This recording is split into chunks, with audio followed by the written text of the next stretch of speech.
There is a useful method to match two dictionaries that is called update.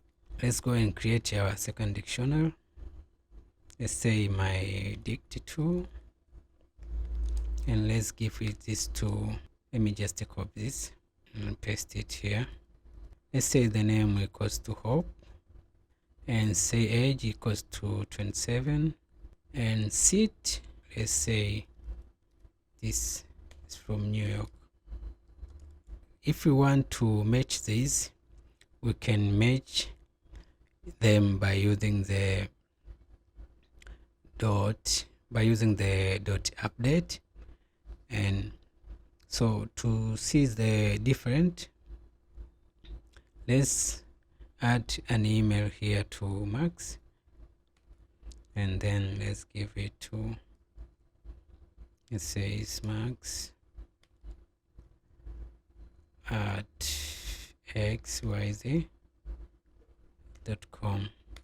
So now if we come here down, we can say my dict dot update,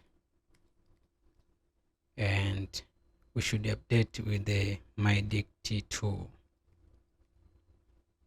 here. Now if we print my dict, save this, let's see what you're gonna have here. So